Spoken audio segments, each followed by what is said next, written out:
Mas como se não bastasse, antes de sair para a feira, constatei que não tinha arroz em casa. Então, depois da feira, deu aquele sentimento, sabe, caramba, lá vou eu. Eu tive que ir para o mercado. Eu falei, já que eu vou comprar arroz, vou comprar o que precisa aí, pelo menos para as 2 próximas semanas. Não é que... A gente também, às vezes, compra um pouquinho mais porque a gente não quer voltar ao mercado, né? Então, quer saber? Vamos estocar um pouquinho aqui para retardar essa experiência. Mas até que estava tranquilo.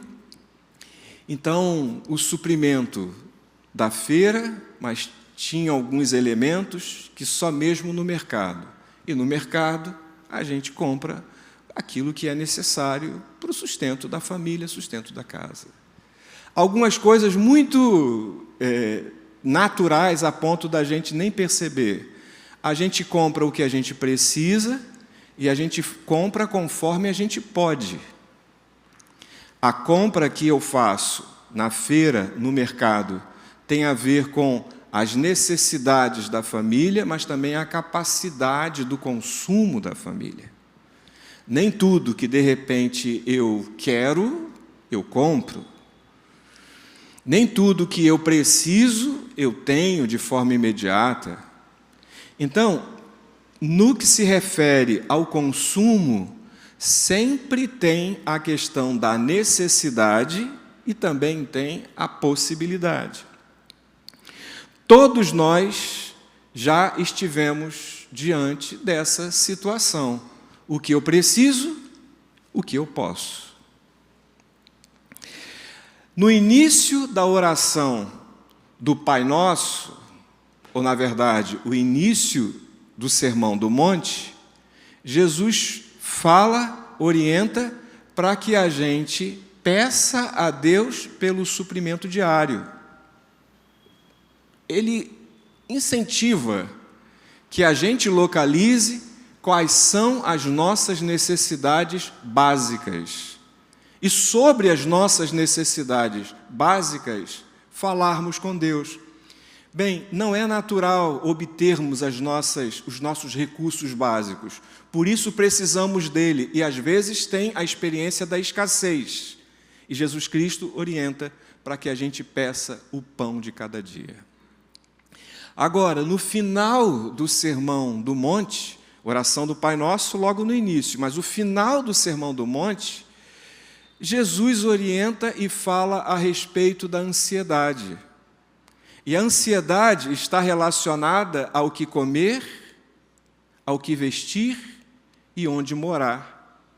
Tem a ver com necessidades básicas, e a gente pode incluir aí o núcleo familiar. A gente se preocupa e a gente fica em estado de ansiedade pelo que haveremos de. Então, não é o de hoje, é o que está por vir.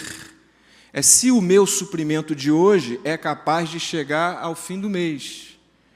E Jesus diz e orienta no Sermão do Monte a gente considerar que essa ansiedade pode ser muito prejudicial no que diz respeito às nossas necessidades básicas. E o que seria necessidade básica? Comer, vestir e morar. Um núcleo comum. Gente, é tudo muito bonito, sobretudo essa questão, né? Não estejais ansiosos por coisa alguma antes, torne conhecido diante de Deus quais são as suas... É tudo muito bonito, mas é tão difícil, né? É tão difícil não andar ansioso e ansiosa. A propósito, o que nós podemos considerar como cesta básica pode mudar muito de uma pessoa para outra, mesmo de uma pessoa do mesmo núcleo familiar. O que a gente considera como pão de cada dia pode significar coisas muito diferentes, e sem entrar em juízo de valor, achando que um está certo, o outro está errado. Um está sendo de mais e outro está sendo de menos, sem entrar nesse mérito. O fato é que nós somos pessoas diferentes, temos necessidades diferentes e temos percepções a respeito do pão de cada dia, que são bem diferentes. E a ansiedade se dá em níveis desiguais para pessoas que são diferentes. Mateus, capítulo 14, de 13 a 21, que nós acabamos de ler, e aí incluo nesta série o título, o consumo. É a 10ª mensagem da série, e o título desta 10ª é o consumo. Estamos chegando ao 13. Está chegando. Nesta série, já comentamos sobre milagres. E hoje vamos acentuar esse trecho aqui, que não é 120 não, tá? Está digitado errado. Todos comeram e se fartaram. Não foi o Ramiro não, né? Fui eu, tá? Todos comeram e se fartaram. E dos pedaços que sobejaram, recolheram ainda 12 cestos cheios. Então, sobras não devem ser transformadas em desperdício. Consumidores gratos não se transformam em consumidores desperdiçadores. Não se desperdiça ainda que se esteja farto. Depois do milagre da multiplicação e depois de todos se servirem, estarem fartos, eles não desperdiçaram o que sobraram. A sobra de hoje pode ser o suprimento de amanhã. Tem uma coisa que há muito tempo eu não como, e eu lembrei aqui, quando estava preparando essa mensagem, que é uma coisa chamada pudim de pão. A Manu fez cara de nojinho. Eu entrego logo, mas pudim de pão é muito bom. O pudim de pão se faz com pão novo de padaria? Não, né? O pudim de pão se faz com resto. Vamos tirar o peso da palavra resto? Sobra, mas é resto. Restou, sobrou, e aí se torna... E é fácil de fazer, né? Querem receita? Não vou tirar essa onda, que vocês estão achando que subiu a cabeça, né? Mas é fácil de fazer, basta um bom liquidificador, o pão de sobra e o resto é a festa, né? Mas tem coisas que são feitas de sobra. Há quem diga, né, que é histórico, é fato, há quem diga também que é meio, né, que não é um fato histórico, que é meio romantizado. A origem da feijoada, né? Do porquê que feijoada é considerado como partes que sobram do menu da mesa principal e, de repente, usaram a criatividade de transformar algo extremamente mais gostoso do que estava à mesa, como carne nobre, com aquilo que sobrava, ou com as partes que eram consideradas resto. Se é fato histórico ou não, a história é bonita, né? A narrativa é bonita, mas me parece que faz todo sentido. Nesse texto, nós estamos aqui diante de uma valorização de 12 cestos que sobraram. E a gente precisa, a partir disso, pensar numa coisa que é hoje crucial na sociedade contemporânea, que é o consumo. E aí, eu coloquei aqui como subtítulo, o consumo. Como geralmente eu faço, eu fui a uma chave bíblica e fui procurar a expressão na chave bíblica, a que eu tenho é bem grande, da Sociedade Bíblica do Brasil, então aquelas que vêm com palavra por palavra. Sabe quem me deu? O saudoso tio Pedro, que era um diácono aqui da igreja, e eu ia na casa dele, eu sempre elogiava a chave bíblica dele, né, era enorme e tal. E ele, muito malandro, percebeu que eu estava de olho, e ele não me deu de presente a dele, eu queria a dele, toda marcada. Ele comprou uma, e é essa que eu tenho lá, e me deu de presente. E na chave bíblica, pasmem, sabe quantas vezes eu encontrei a palavra, o termo, a expressão consumidor?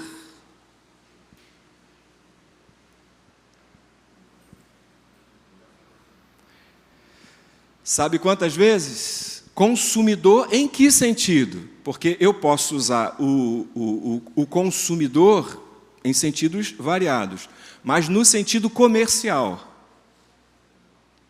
É quando tem moeda de troca e o que eu vou adquirir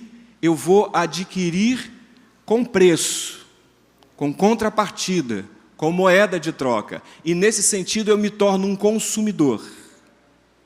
O produto que eu obtenho, eu adquiri em relações comerciais, em relações, né, de troca.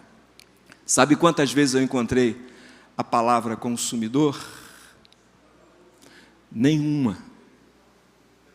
Nem no Velho, nem no Novo Testamento eu me deparo com a palavra consumidor. Aí você vai falar com toda justiça. Como você quer ancorar a mensagem sobre relações econômicas e destacar o consumo ou o consumidor a partir do milagre da multiplicação dos pães e, mais especificamente, a partir de 12 cestos que sobraram? Não seria pouco para você basear a mensagem a partir desse texto, uma vez que não tem outro específico que vá direto ao ponto? Eu vou ter que me arriscar, e eu te convido a vir comigo e seguir esse risco. Embora eu não tenha o termo, eu acho que a gente pode encontrar o sentido. Mas, para isso,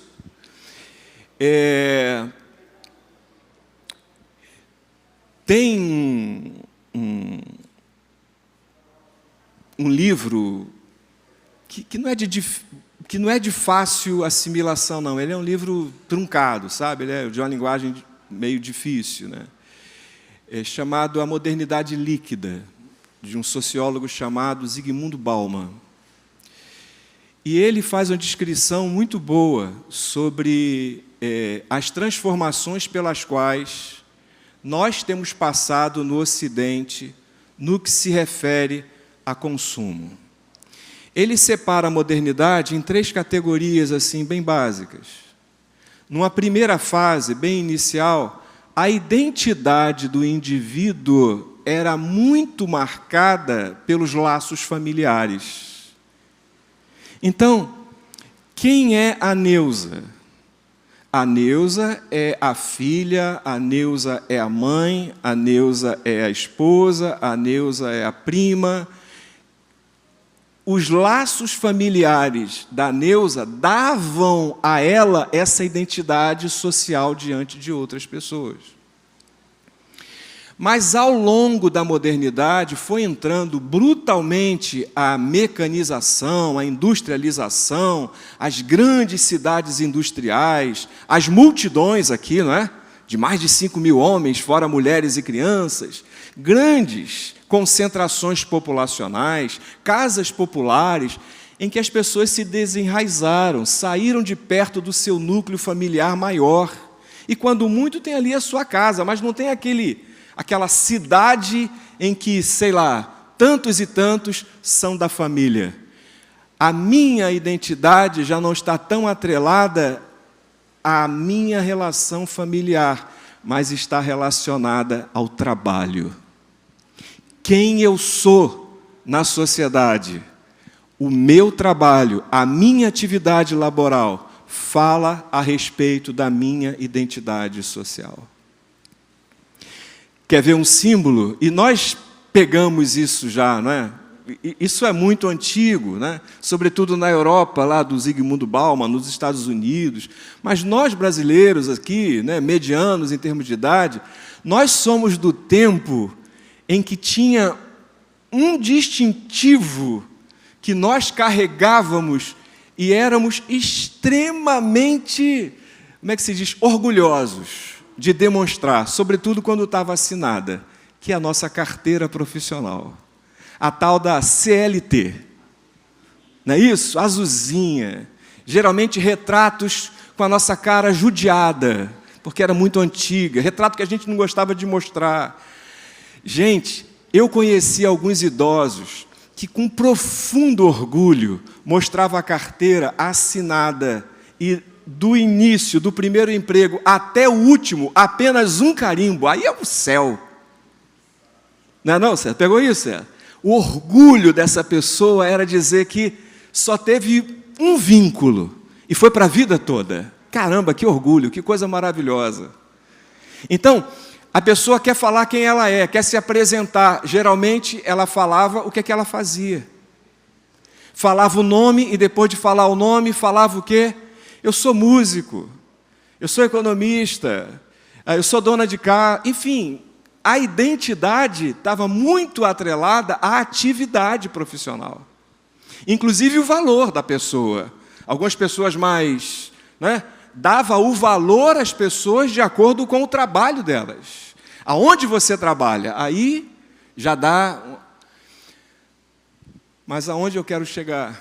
O Bauman morreu recentemente, recentemente em termos históricos, mas morreu há pouco. E ele disse que nós estamos em outra era, estamos em outro tempo. A nossa identidade social já não é tão dada pela família, pelos laços familiares, já não é fundamentalmente pelo nosso trabalho ou pelas nossas atividades laborais, mas hoje a nossa identidade social está muito dada pelo nosso consumo. Nós somos, antes de trabalhadores e antes de filho da dona Coisinha, nós somos consumidores. E o que nós consumimos fala ao nosso respeito. Lembrei de um exemplo. Quando, algumas décadas atrás, pensamos em comprar a casa própria, o apartamento, fomos à Caixa, e tantos fizeram isso aqui, ao banco, Caixa Econômica, e nós demos entrada a um pedido de financiamento da casa própria. O que nós precisávamos fazer para conseguir lá o nível de financiamento? O que era necessário? Comprovar o quê? Comprovar renda. Como que, de forma mais certeira, se comprovava a renda? Através de quê? Contra-cheque. Quem tem contra-cheque? Trabalhador, tem uma porção de trabalhador que não tem contra-cheque. Trabalhador com vínculo formal. Então, eu dizia e informava ao banco que, junto com o salário da minha esposa, nós tínhamos uma renda tal que justificava a busca pelo financiamento naquele nível. Porque, dependendo da nossa renda familiar, nós não tínhamos acesso a alguns financiamentos com taxas de juros menores. Percebe? Mas só que a sociedade mudou tanto, inclusive as relações de trabalho, que tantos e tantos trabalhadores não têm vínculos formais, mas têm renda. Tantos e tantos trabalhadores estão na categoria de empreendedores de si mesmos. Está na moda falar isso, E me parece que hoje, me corrija se eu estiver errado, é possível buscar financiamento imobiliário, o formal, Caixa Econômica, os bancos privados também, comprovando não necessariamente ou somente a renda, mas comprovando o consumo. Eu comprovo quanto eu pago mensalmente no cartão de crédito, quanto que eu estou pagando o aluguel, quanto que eu estou gastando aqui e acolá. O plano médico custa tanto. Então, eu comprovo o meu poder de consumidor a partir de provas concretas do que eu gasto mensalmente. Cara, que coisa louca. Há uma mudança. Daí, foi o Bauman que cunhou os seguintes termos. Nós nascemos, vivemos e vamos nos desenvolver numa comunidade de consumidores. Nós estamos na multidão do deserto, em que Jesus multiplicou pães e peixes, porque um garoto deu seu lanche, acreditando que era possível cativar outros para que tivessem o mesmo gesto, e assim, gesto de generosidade gera gestos de generosidade, e portanto se expande, e o milagre de Jesus vem a partir de pouco, ele transforma no suficiente, a ponto de sobejar, a ponto de sobrar. Nós estamos numa sociedade em que nós nascemos na comunidade de consumidores. Nós pertencemos a uma comunidade de consumidores. E aí, diante desse relato, eu queria compartilhar com vocês algumas coisas que me ocorreram. Inspirado em Jesus, eu proponho aqui algumas ponderações. A primeira, bem práticas, pastorais. Duvide do poder de compra do seu cartão de crédito. Eu falei cheio de mistério, né? Aí ele botou como se ninguém tivesse... Eu adoro o Ramiro, cara. Eu sonho com o Ramiro, cara. Eu fazendo maior, já está ali, todo mundo está vendo. Não precisava fazer, como é que se diz? Suspense, né? Tá bom, Ramiro, você me ganhou. Quer pregar, Ramiro? Posso sentar? Tá bom. Mas é isso. Toda moderação eu estou usando o cartão de crédito como um símbolo do consumo, né? Mas a gente pode falar de tantas outras coisas mais. Toda suspensão, todo cuidado, todo monitoramento é pouco. Numa das mensagens aqui nós falamos sobre dívida, e aí não vou retomar. Mas a gente tem que ter um olhar crítico sobre o nosso potencial de compra. Todos nós. E nós temos realidades diferentes, etárias, econômicas, realidades familiares. Mas eu acho que isso pode ser um princípio fundamental para todos, cada um de acordo com sua realidade. Não leve a sério essa coisa chamada crédito, no sentido de achar de fato que o que é crédito é seu. O que é crédito é algo que você vai ter que pagar.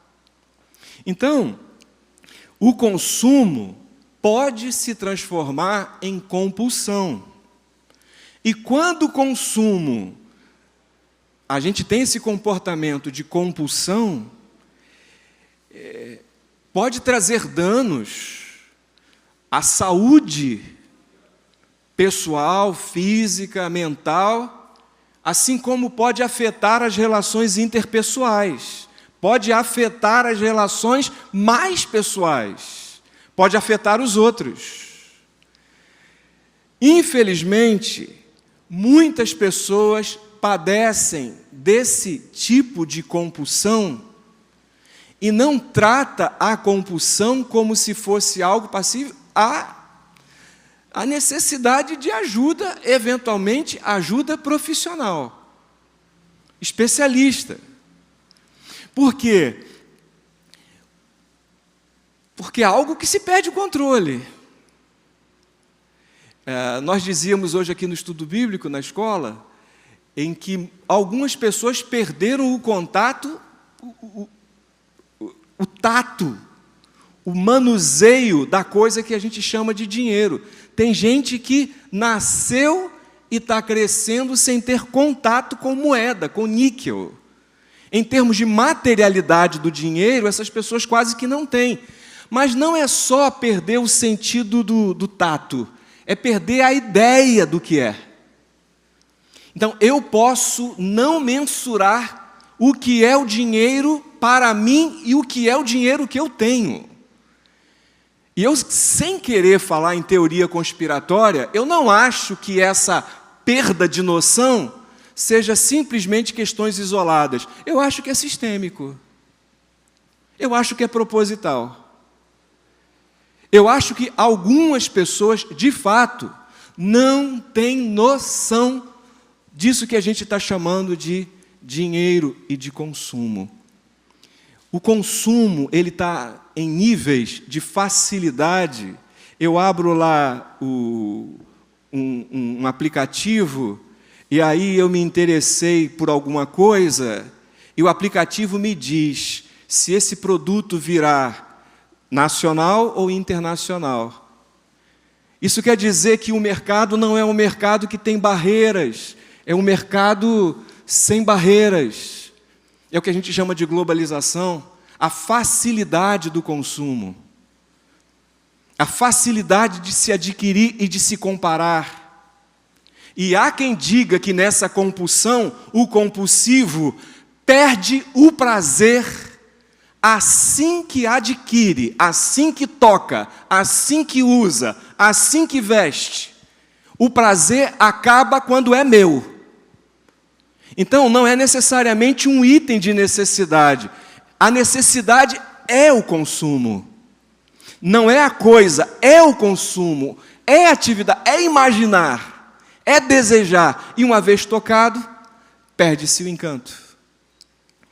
Então, duvide do poder de compra do seu cartão de crédito. É uma modesta sugestão pastoral. Uso compulsivo, relação de prazer e culpa.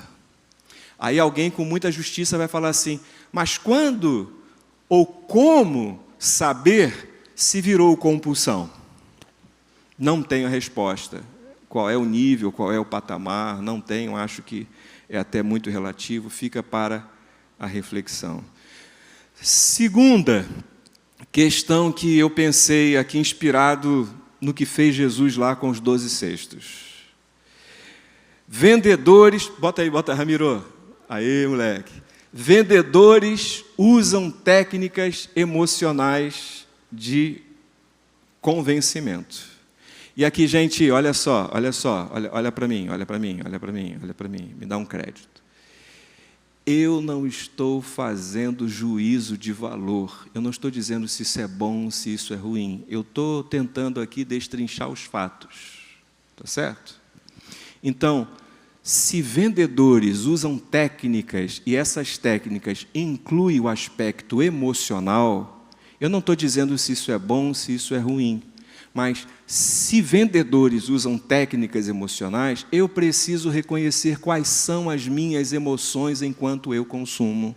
Enquanto consumidor, eu tenho que saber quais são as emoções que me movem. Eu posso fazer compras, como eu falei, na feira por necessidade, mas eu posso, logo depois da feira, sentar no sofá, descansar da feira e realizar uma compra online por desejo, ou por alguma coisa, sei lá, por algum sentimento. Técnicas de venda utilizam o fator emocional. E, às vezes, o fator emocional é peça-chave. Quer ver que eu não estou sendo assim taxativo, nem usando de forma moralista, tipo, não compra nada, viva de forma espartana, enfim, nada disso, longe de mim. Mas eu quero dar um exemplo assim, bem singelo. Hoje eu vou comprar X para me gratificar. Aí alguém pode usar o seguinte juízo de valor. Olha só, emocional, acha que está merecendo um afago e vai fazer esse afago comprando algo. Aí alguém vai falar que isso é maléfico, é ruim. Eu pensando, escrevendo isso aqui, quer saber? Cabe no bolso? Vai te gratificar mesmo? Quem tem que julgar se é bom, se é ruim, se pode, se não pode, é você. E ninguém que está fora vai julgar o teu prazer, porque também tem relação de prazer. É claro que essa relação de prazer pode extrapolar e chegar a uma relação de responsabilidade. Mas não existem compras ou consumo apenas por uma questão de necessidades básicas. Existe sim prazer, gratificação, e está tudo certo. Está tudo certo. Eu não sei, eu entrei na esfera aqui de mera opinião, mas eu não tenho como entrar em juízo de valor e condenar uma pessoa por ela agir dessa forma. A questão aqui é outra. A questão não é não faça nunca, mas a questão aqui, reconheça sempre. não seja movido ou movida por emoções produzidas. Isso aqui tem emoções que não são naturais, elas são produzidas. Reconheça o que está sendo gerado em você em termos de consumidor a ser conquistado. Cara, existem técnicas e mais técnicas. Existem alguns documentários com pessoas muito importantes de ramos aí, de marcas internacionais, contando quais foram as suas abordagens, quais são as suas técnicas. Como, por exemplo, diversos objetos e elementos necessários que são construídos sem a possibilidade do conserto. Eletroeletrônico, que uma vez emperrou, quebrou, joga fora e compra outro. Por quê? E aí a gente está falando de consumo. E aí a gente está falando de intencionalidade.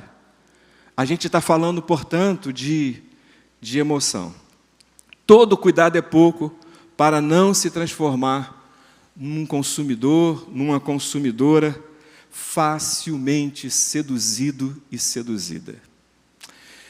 Tem uma coisa, os nossos mais novos, o tipo de apelo que são usados para crianças enquanto consumidoras é de uma monta, é de um jeito, é de uma forma. E aí você vai pegando as faixas etárias, você vai pegando o perfil. Tem uma expressão que eu ouvi uma vez, eu achei muito interessante, do chamado marketing, não é? Em que tem um funil, em que você vai de algo mais abrangente e mais largo até chegar ao teu público e ao teu consumidor preferencial. Novamente, não vou entrar em juízo de valor, isso é pecado, isso é ruim. Não é questão moralista. Se tem gente usando as técnicas, que a gente reconheça também quais são as emoções que foram geradas na gente. E algumas vezes a gente vai aderir e falar assim, está tudo bem, eu estou nessa, está tudo bem. Terceiro, após o milagre da multiplicação, houve o recolhimento das sobras. E aí tem um caso muito legal da Regina Teschle, acho que é assim que fala o nome dela. Eu não sei por que botaram esse nome.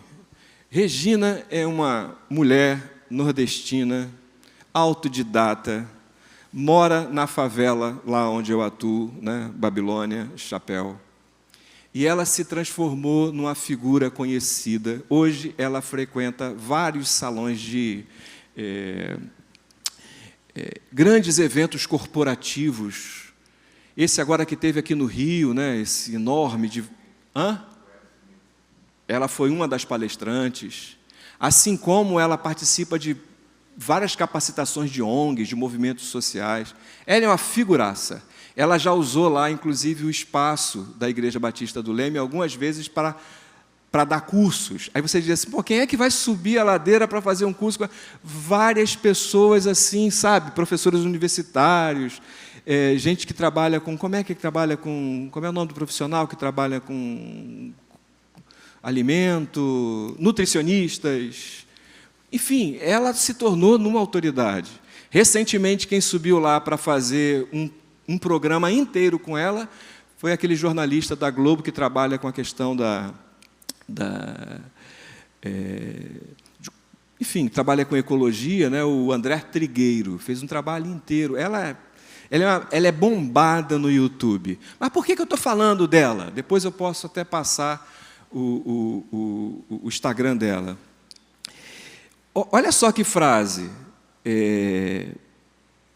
Uma chefe de cozinha que ensina a aproveitar tudo até o talo contra o desperdício e a fome. Ela aproveita folhas, caroços, cascas e ela desenvolve receitas com sobra. Aquilo que se joga fora é o material, é a matéria-prima dela. E assim, tem gosto, tem sabor e tem propriedades, tem nutrientes. Ela tem uma outra máxima. O que não volta para a mesa, vai para a terra. Mas ela diz, não se desperdiça nada.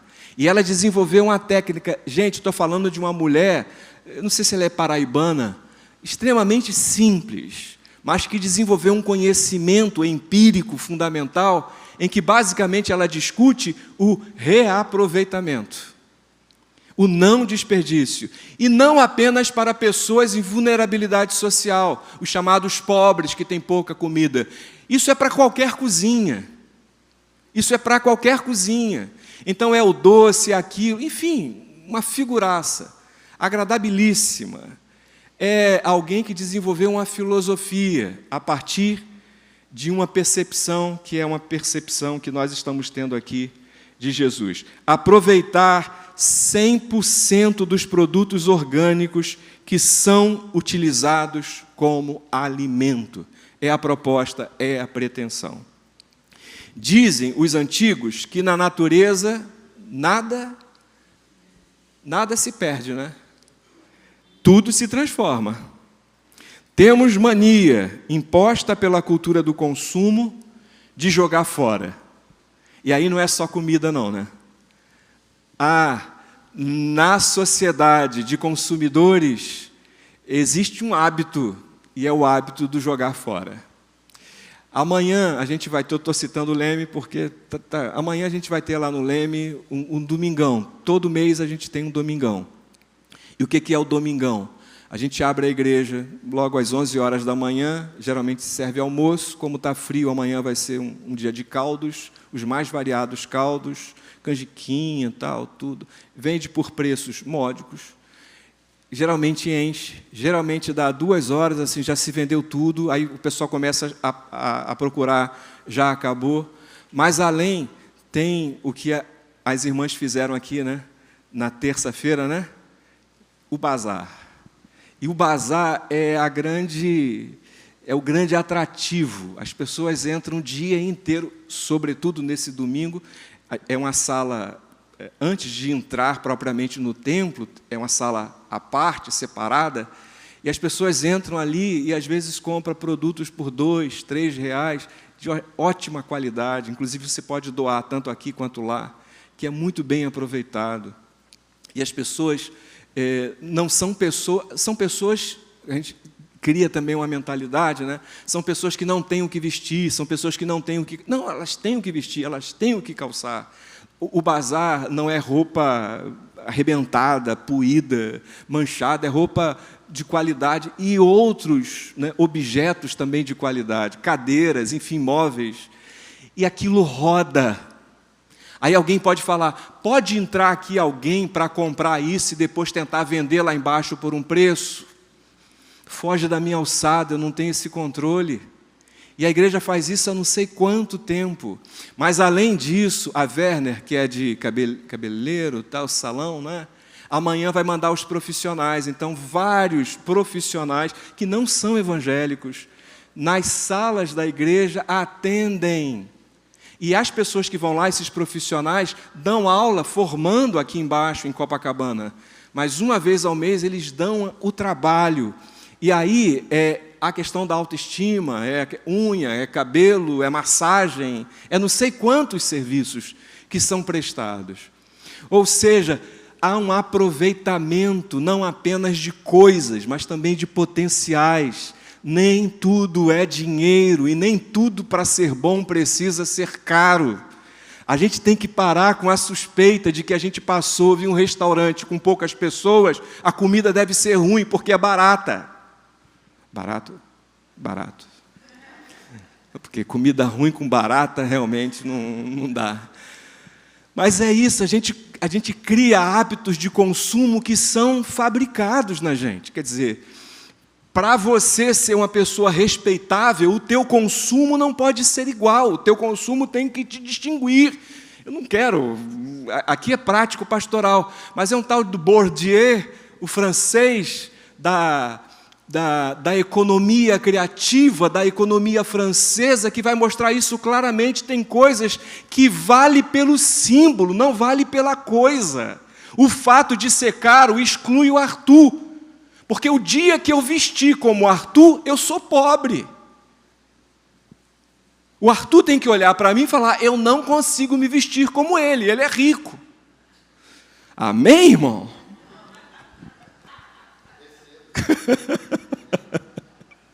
O dia que eu tiver, né, as coisas do Arthur, o violão do Vitor, caraca, irmão, ascensão social. Não é não? E tem isso, né, Vitor? O cara chega com o violão, carão, vai tocar, misericórdia, né? É só o violão, ou é só a guitarra, é só a bateria, é o símbolo, é a marca, é o tênis, é a marca, é o valor agregado do símbolo. O que eu comprei? Eu comprei o símbolo, eu não comprei a coisa. E muitos podem, é aqui que entra a minha questão, muitos podem, e não tem nada de errado com elas. Para a gente não ficar moralista. Muitos podem, então que faça, está tudo certo. Agora, eu não tenho que me colocar na sociedade de consumidores, eu tenho que me colocar como indivíduo. Quem sou eu na fila do pão? Eu posso? Se eu posso e se eu acho prudente, eu adquiro, eu compro, eu pago. Se está fora da minha capacidade, cara, está tudo bem comigo, eu não errei, eu não falhei como ser humano. Eu não vou chorar por isso. Será que é muito difícil? Eu vou terminar. Mesmo na comunidade de consumidores, podemos e devemos desenvolver hábitos saudáveis. E é um desafio. Caramba, o medo de estar falando essa série é em algum momento alguém acreditar, ou eu mesmo acreditar, que eu sou especialista no tema e estou ensinando aquilo que eu sei e que pratico. Não, na verdade, eu estou aprendendo com todo mundo aqui e na mesma situação. E querendo muito desenvolver esses hábitos numa sociedade que é a sociedade de consumidores, é onde a gente vive, é onde a gente está. Vou contar uma história que já contei aqui e termino com ela. Era um domingo pela manhã, e eu corro na rua, como vocês sabem, estava um tempo gostoso, como está hoje para correr, não estava sol, né? Era bem cedinho. E eu comecei a correr, enfim, aí eu vi que na praça principal do Grajaú, a chamada Edmundo Rego, onde eu moro, domingo viram a área de lazer. Então, as ruas no entorno, elas são, né, bloqueadas e fica as crianças andando de bicicleta, idosos, enfim, barraquinhas fazendo venda. Mas, nesse domingo, sei lá, umas 9 horas, 9 e pouca, tinha um movimento um pouco mais... Estava um pouco mais cheio para tão cedo, né? No meu cálculo, muitas barraquinhas. E eu estava correndo. Passei pela praça correndo. E avistei, né, da rua, na calçada da praça, uma barraca com várias mandalas. Mandalas que foram feitas manualmente. E o artista, né, o artesão, é assim que chama? Ele estava sentado numa esteira fazendo mandalas. Então, não só ele estava expondo, e teve uma que bati o olho, e eu precisei parar de correr e me aproximar para olhar de mais perto. Era uma linha, coisa linda, coisa linda. E aí, como ele estava trabalhando, eu timidamente, suado, tal, aquela coisa assim, esbaforido, tal, eu perguntei o preço, especificamente da mandala que eu tinha gostado mais, que chamou mais minha atenção. O cara não levantou a cabeça, o cara não olhou para mim, e o cara não respondeu a minha pergunta. Eu perguntei quanto custava a mandala, e a resposta dele foi: senta aqui que eu te ensino. Aí eu pensei, e o cara aí? Era tudo que eu não queria ouvir. Senta aqui que eu te ensino. Eu dei uma desculpa, que tinha um compromisso, que eu precisava ir para casa, tomar um banho e ir para o compromisso, então não daria tempo. Era uma desculpa. Eu só tinha que ir na igreja pregar, imagina, besteira. Mas eu também não tinha disposição. Esse tempo que ele me pediu, eu não tinha, ainda que não tivesse que ir para a igreja. E depois, muito depois, eu descobri o nome do evento que ocorria ou ocorre uma vez ao mês na mesma praça no Grajaú. O nome é Feira do Desapego. E descobri, Fátima, que os moradores levam para a praça itens seus para trocar. Gente que leva livro, gente que leva vinil, gente que leva gibi, gente que leva, sei lá, figurinha, gente que leva coisas. E aí as pessoas trocam. Aí você, mas isso é nada diante da sociedade de consumo. Isso é gesto. Nós não estamos aqui, Jesus não estava, como eu também não estou, como nenhum de nós estamos aqui, propondo a quebra da estrutura da sociedade de consumo. Mas nós estamos aqui, na sociedade de consumo, nós podemos adquirir hábitos, e esses hábitos podem humanizar muito as nossas relações, a ponto de serem contagiantes. Em que nós não somos apenas consumidores no que diz respeito ao balcão comercial. Nós consumimos coisas e nós trocamos, nós edificamos, nós abençoamos, nós nos dispomos. Nós nos dispomos. Eu tenho 2 relíquias lá em casa que eu considero que são livros. E essas 2 relíquias que eu considero assim, bem, além da minha Bíblia, se eu tivesse que levar para uma ilha, em que eu teria que ler só 3, esses 2 lá estariam. E os 2 foram adquiridos, sabe aonde? No sebo, por um preço módico, livro usado. Saí da universidade, pesado, o FRJ aqui, Largo São Francisco, do IFIX, e fui parar num sebo, Casa do Saber, não é isso? E lá chegando, do nada fui para a sessão de poesia, peguei um livro lá, capa feia, o livro estava sujo, mas eu estava triste, estava pesado. Aí eu abri o livro assim para ver qual era, e geralmente poesia, né? O sumário não diz muito, são coisas subjetivas, mas na capa tinha uma dedicatória, e a dedicatória era da autora. E o nome da autora, que eu não conhecia à época, nunca tinha lido nada dela, era Adélia Prado. E na dedicatória da Adélia Prado estava assim, para Valdemar, com carinho, Adélia Prado. Caraca, irmão. Hã? Eu não tenho que provar nada para você, Arthur. Acredita se você quiser. Lá está, relíquia, tem o conteúdo, Terra de Santa Cruz é o nome do livro, um dos livros principais dela.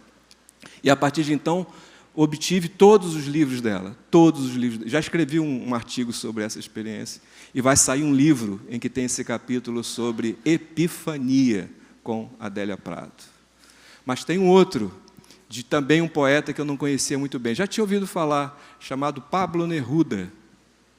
E Pablo Neruda tem um livrinho pequenininho que é dupla face, de um lado o espanhol, do outro lado o português. E quando eu abri o livro, tinha uma poesia, um poema para minha mãe. E aí eu, no sebo, comecei a ler o Pablo Neruda e comecei a chorar no sebo. Chorar, sentar no chão assim para soluçar, para chorar. Porque parecia uma flecha. Isso aí também já tem décadas. Está lá em casa. Ou seja, o que me custa caro em termos de posse, não custou quase nada em termos de dinheiro. E no meio do que a gente considera lixo, tem coisas muito preciosas. No meio de coisas baratas, existem coisas muito preciosas. Aquele grande artista que passou por um lixão e viu que tinha um pedaço de pedra, de mármore, quebrado e todo inutilizado, sujo. E daí, quem estava com ele foi pegar o pedaço de mármore e a pessoa falou, que é isso? E levar lixo, levar resto. e ele levou para o ateliê e ele transformou em anjo, que talvez hoje, na atualidade, seja uma das obras de arte mais caras e mais valorizadas que se tem notícia. Ou seja, teve um rapaz que escreveu em outro contexto que restos e... como é que é? Raspas e restos me interessam. Me interessa. Quando o Cazuza escreveu isso, ele estava com um olhar em outra parada. Mas a gente aqui, dentro da nossa reflexão, a gente pode considerar que a gente pode ser muito mais crítico e muito mais criativos no que se refere ao consumo. E que Deus nos dê sabedoria para que sejamos bem sucedidos naquilo que nós nos propomos a adquirir. Que Deus abençoe. Vamos cantar esse cântico agora. Você que está em casa também, que Deus te abençoe muito. A gente quer agradecer muito. Temos tido manifestações assim ao longo da semana do pessoal da internet que não nos envaidece, mas nos alegra muito, né? Como que essas pessoas têm sido abençoadas, edificadas no acompanhamento do que a gente tem feito aqui, de forma tão artesanal. A gente sabe que a nossa transmissão ela não é profissional, ela é artesanal. E a gente está aprendendo a fazer isso e a gente se sente muito feliz e abençoado pelo fato de termos gente de tantos lugares sendo, de alguma forma, tocada, né? E sendo abençoada. Que Deus continue a nos falar. Vamos ficar de pé para cantar esse, é isso? Ou vocês vão solar? Fiquem à vontade.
tenho, eu cantarei na bondade de Deus. Bondade me seguirá, me seguirá.